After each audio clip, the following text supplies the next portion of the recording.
Hablando se entiende la gente.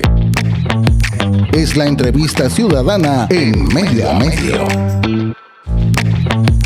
Bien, estamos de vuelta con toda la atención para poder conversar a continuación con el diputado Mirosevich. Estamos ahí afinando algunos temas técnicos. Bueno, nosotros la semana pasada le estábamos compartiendo que, él está en una cruzada hace tiempo sobre el tema de la eutanasia. Estuvo compartiendo sobre aquel tema en sus redes sociales, lo escuchamos aquí, pero también queremos conversar de otras cosas como, los casos que están marcando pauta desde Arica a nivel nacional, como el caso del juicio a los gallegos, el caso de los conscriptos en Putre. También queremos ver cuáles son las expectativas respecto a la cuenta pública del próximo sábado 1 de junio con el presidente Boric. Así que desde ya establecemos contacto con el parlamentario del Partido Liberal, Vlado Mirosevich. ¿Cómo está, Vlado? Buenos días, buenas tardes. Vamos, ¿me escuchan bien? Ahora sí, perfecto. ¿Cómo va? Ya, buena. Todo bien, maestro, por acá. Un abrazo grande. Por fin, muchas gracias por el contacto y, como decía, para poder compartir distintos temas que han aquejado nuestra región y que han tenido un alcance nacional. Comenzamos de inmediato con ello y luego vamos matizando con otras cosas. El caso de los conscriptos en Putre sigue desarrollándose. Ha perdido un poquito de fuerza porque, claro, sucedió el 27 de abril, pero no hay que perderlo de vista. Y una de las cosas que llamó mucho la atención en su momento fue que caso conscriptos fue bastante fuerte porque falleció Franco Vargas, porque más de 40 conscriptos fueron afectados por otras dolencias. Lamentablemente otro fue necesario amputarle la mano y muchos dijeron, no, esto hay que cortarlo desde raíz, hay que sacar al comandante en jefe, y justamente usted fue uno de los defensores de que no hay para qué descabecer justamente las instituciones en casos como estos. Hay que verlo caso a caso. ¿Cómo fue esa perspectiva y en qué pie lo ve desde el Parlamento este caso que ha sucedido en nuestra región? Bueno, yo creo que obviamente hubo un mal manejo de parte del ejército, eso no me cabe ninguna duda. La versión oficial que se entregó por parte del ejército fue información abiertamente falsa, bastante además poco verídica, poco creíble, ¿no? Como que, por ejemplo, los propios conscriptos habrían resuelto ellos no salir abrigados, ¿no es cierto?, a las 5 de la mañana en Putre, y que luego en la caminata le habría dado calor y por lo tanto algunos se fueron sacando la ropa en el camino. La verdad es que son versiones bastante poco creíbles, pero ha habido un mal manejo de parte del ejército, eso es evidente. Sin embargo, creo que aspirar a una acusación constitucional contra el comandante en jefe me parece una exageración abiertamente. O sea, creo que el comandante en jefe fue víctima de información falsa que sus que sus dependientes le entregaron, ¿no es cierto?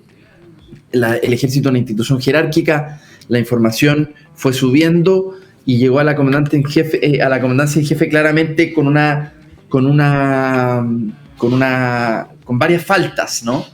Y con varias omisiones. Además, también recordemos la omisión respecto de que dónde había fallecido el conscripto. Se había fallecido en el centro de salud municipal o si había fallecido antes. También fue información poco verídica por parte del ejército. Bueno, no creo sinceramente que el comandante en jefe tenga que responder con su salida, porque en estricto rigor no es bueno, no es prudente que instituciones sean descabezadas por un caso como este. Por el contrario, sí celebro y comparto lo que el comandante en jefe hizo respecto de las solicitudes de sacar de sus funciones, ¿no es cierto?, a varios de los responsables más directos.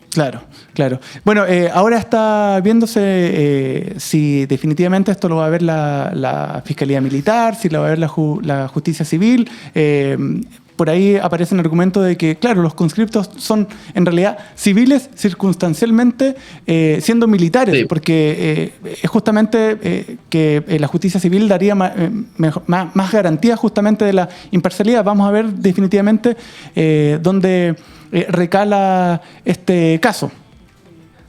Sí, bueno, efectivamente el fiscal nacional dio este argumento que yo lo comparto, de que ellos mantienen su calidad de civiles, pero son circunstancialmente, están cumpliendo una función militar circunstancial, ¿no? Yo creo que en este caso debiese operar la justicia civil, y me parece que, de hecho, tuvimos un debate en el Congreso respecto de si ampliar o no las facultades de la justicia militar, ¿no es cierto? La oposición, la derecha estaba proponiendo ampliarla a casos con civiles, lo cual a mí me parece verdaderamente una aberración jurídica. No corresponde que la justicia militar opere en ese tipo de casos entre civiles y militares. Sí, en cambio, puede operar respecto de aquellos casos donde se trata de una función 100% militar, ¿no es cierto? Sí. Incluso sí hay una discusión abierta al respecto, pero al menos yo me opuse y voté en contra de que se pudiera ampliar los casos que puede ver la justicia militar. Claro, de todas maneras. Emparentando un poquito eso, también daña un poquito la fe pública y siendo que es una institución tan importante y que más aún acompaña todo el tema de la ley de infraestructura crítica que volvió a extenderse en nuestras fronteras. ¿Cómo ha visto ese trabajo justamente aquí en la región? La semana pasada conversábamos con el senador Durana que dice que, claro, ellos cumplen una función más bien disuasiva, porque al final hay muchas cosas que tienen que ver las relaciones exteriores, justamente la Cancillería, y usted forma parte de esa comisión la Comisión de Relaciones Exteriores en el Congreso. Entonces, también, ¿cómo se puede articular para que los países por donde transitan justamente las personas que llegan a Chile también se les pueda poner una barrera antes? Sí. A ver, yo no estoy tan de acuerdo con reducir el rol de las Fuerzas Armadas en la frontera solo a una cuestión disuasiva. Hoy día las Fuerzas Armadas tienen, a propósito de la reforma constitucional que aprobamos en el Congreso, hace un año, ya más de un año, que tienen facultades reales. Es decir, ellos pueden detener hasta por 12 horas, pueden hacer controles de identidad, pueden parar un vehículo, por ejemplo, que venga cargado con armamento ilegal o con tráfico de drogas o tráfico de personas o trata de personas. En cualquier caso, el ejército puede parar un vehículo, puede revisarlo, puede revisar a su integrante, en fin. Entonces, y después de eso tiene que entregarlo a las policías, pero tienen hasta 12 horas. O sea, antes no podían hacer nada de eso. Antes no podían hacer un control de identidad porque no está dentro de sus funciones, ¿no? En este caso se les dio esas atribuciones y yo creo que eso es harto más que disuasión. Porque eso es harto más que estar solo parado en la frontera con un rifle, como se ha intentado caricaturizar. No, la verdad es que cumple una función bastante más grande que esa.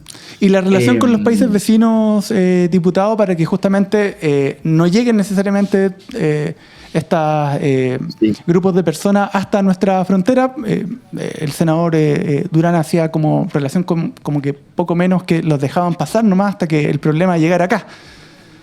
¿Es posible profundizar relaciones con los países por los que transitan? Con Perú y Bolivia es distinta la situación. Con Perú hay una relación bastante más estrecha y una coordinación incluso diaria con la PNP, con la Policía Nacional del Perú. En la frontera, cuando hay cambio de turnos, por ejemplo, se reúnen entre las jefaturas policiales y militares para poder estar en coordinación. Cuando hay avistamiento de grupos que están ingresando por la frontera, en fin. Con Bolivia es distinto. Con Bolivia no está esa misma coordinación. De hecho, no es posible hacer una reconducción, como establece la ley de migración, ¿no es cierto? Permite una reconducción, pero en el caso de Bolivia ellos solo aceptan la reconducción cuando es de nacionales bolivianos. En caso peruano no, en el caso peruano hay una reconducción de parte, de cualquier nacionalidad, ¿no? Principalmente venezolano. En el caso peruano ellos reciben esas reconducciones y la relación, la verdad, es bastante mejor, ¿no? Falta mucho todavía, sin duda, falta mucho. Hemos visto una disminución, según los datos oficiales del ejército, una disminución importante de los ingresos. Yo te diría, Cristian, que durante la pandemia fue el momento en donde se pasó como Pedro por su casa para poder entrar a Chile. Recordemos que estaba el paso habilitado, Chacayuta estaba cerrado, pero la verdad es que eso no significó en ningún caso una disminución en los ingresos, porque los pasos no habilitados entraban durante la pandemia, entraron como Pedro por su casa. Esa es la verdad.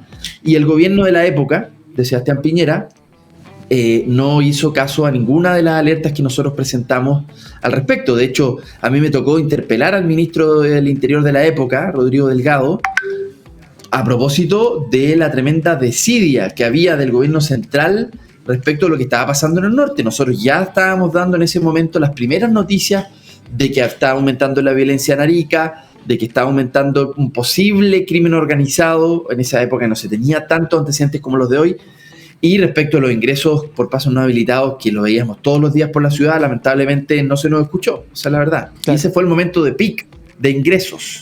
Lo importante es que... 2020, así es, 2020-2021 sobre todo. Lo importante es que, bueno, se extendió esta facultad y, como bien nos detalla, el Ejército tiene más herramientas justamente para poder poner coto a este paso en la frontera. Estamos conversando con el diputado Vlado Mirosevic del Partido Liberal y quiero traerlo a la actualidad de esta semana porque este sábado va a ser la tercera cuenta pública del presidente Gabriel Boric y hay muchas expectativas en diversos temas. Va a ser el último año de gobierno, además diversas elecciones. Entonces, ¿cuál es, siendo parte del círculo del gobierno, cómo ven justamente esta cuenta pública y la hoja de ruta para el último año? Apareció temas que en la palestra, como la posible condonación de parte del CAE o el tratamiento de eso. ¿Qué otros temas también espera que sean tratados en esta cuenta pública y sobre todo alguno que tenga que ver con nuestra región? Sí, respecto, a ver, yo creo que las prioridades tienen que estar en seguridad pública y en economía. O sea, en economía el presidente probablemente va a dar cuenta de algunas señales que por lo menos significan un respiro, ¿no? Una cierta reactivación económica, y eso lo estamos viendo en varias dimensiones, en disminución por una parte, disminución de la inflación, que alivia el bolsillo, porque por lo menos se logró frenar. Recordemos, el año pasado partimos el año con 14% de inflación, hoy día estamos ya más cercano al 4, al 3% de inflación, que es la meta que se había puesto el gobierno. Luego de eso, hay ciertos indicadores ¿cómo se llama?, de aumento de la inversión, de aumento de la actividad económica, que nos esperanzan respecto de que sea un año en el que Chile crezca, ¿no? Pero bueno, esperamos que en esto el gobierno tiene que ser decidido, ¿no?, en las señales que da respecto a reactivación económica. Miles de empleos dependen de esto. El gobierno tiene que ser decidido sobre esto. Por otro lado, respecto de seguridad pública, se han aprobado más de 50 leyes en 2 años, que esto es bastante inédito, es un récord histórico respecto desde el retorno a la democracia. Al menos nunca en tan corto plazo se había aprobado tantas leyes de seguridad. Cuando a mí me tocó presidir la Cámara de Diputados, la verdad fue el momento en donde más aprobamos leyes de seguridad. O sea, realmente le metimos todo el empeño y toda la velocidad para que esto avanzara, esta agenda. Ahora, obviamente que no basta solo con las leyes no cambian la realidad de un día para otro, ¿no? En esto se necesita mucho más que leyes, porque también se necesita una cierta capacidad para hacer operativas las leyes, de lo contrario, ¿de qué sirven, no? Y para eso se necesita plata, sinceramente, se necesita plata. Y después, por último, otro pilar que por supuesto que tiene que ver con derechos sociales. Yo espero que pensiones, bueno, que el presidente ya lo ha dicho en las últimas 2 cuentas públicas, pero yo no me explico cómo no se deja que este gobierno aumente las pensiones de los chilenos, porque realmente se está trabando la posibilidad de aumentar las pensiones, y lo está trabando la oposición con nombre y apellido. Y entonces creo que defendiendo los intereses de la AFP, que es lo que están haciendo, están al final sacrificando a mucha gente que hoy día está recibiendo una pensión miserable y que podríamos aumentar si es que la oposición colabora con una reforma como esta. Pero lamentablemente todo indica, no han querido, han estado en una posición muy dura, muy dogmática y defensiva de intereses, y en defensa de intereses de la AFP, claramente. Claro, vamos a ver finalmente cuál es la propuesta, si llegamos a lo que en algún momento llegó el gobierno del mismo presidente Piñera, que era 3% de capitalización individual y otro 3% a través de un ente que pueda repartirlo pronto, ¿no? Bueno, en esto la derecha ha estado muy dogmática, muy ideológica respecto de que todo tiene que ir a cuentas individuales, pero el problema de esto, para que la gente lo entienda, es que en la medida que todo vaya a cuentas individuales, esas pensiones van a aumentar, pero ¿en cuántos años más? ¿En 30 años más? Versus si es que tenemos un porcentaje de esto para hacer un sistema mixto.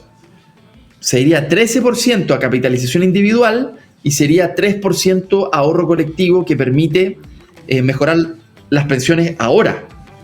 A los 4 meses de aprobada la ley podríamos aumentar las pensiones. Pero entonces, ¿qué dice la derecha? No les basta con el 13% de capitalización individual. Quieren que vaya el 16% a capitalización individual y 0 ahorro colectivo. Entonces, ¿cómo eso se va a llamar sistema mixto? Lo que nosotros queremos es un sistema mixto, como tienen muchos de los países desarrollados, y eso tiene que tener una parte de ahorro colectivo, porque eso garantiza que las pensiones se aumenten ahora, al tiro, no en 30 años más, que es lo que quiere la derecha. Entonces, no, yo no me explico, sinceramente. Hay un fanatismo ideológico muy duro y también, hay que decirlo abiertamente, hay una defensa ya sin vergüenza, digamos, sin ninguna vergüenza. En el pasado estaban más avergonzados de apoyar a la AFP, hoy día ya no les queda ninguna vergüenza al respecto. Están defendiendo el mismo discurso, literal, calcado de los dueños de AFP, el mismo. Sí, es importante este tema. Como bien dice, es una de las expectativas dentro de la cuenta pública y la decisión va a estar justamente en las puestas en urgencia para que sean tratados por el Parlamento, y ahí habrá que hacer la manifestación ciudadana de lado y lado con sus parlamentarios para que ojalá una buena ley. Queremos agradecerle el contacto, diputado. Se nos acabó el tiempo, pero más adelante podemos, quizás después de la cuenta pública, hacer un review de los temas que allí se plantearon. Así que muchas gracias y feliz cumpleaños atrasado. Sabemos que hace poco cumplió 37. Hace poquito lo vimos ahí en el Parque Centenario organizando conciertos de rock en la FESAP. Tiempos mozos aquellos, pero nada, un saludo a la distancia y nada, pues seguiremos en contacto con toda la actualidad política. Bacán, muchas gracias, Mena, un abrazo grande. Vale, Nos que esté vemos. muy bien. Gracias, diputado.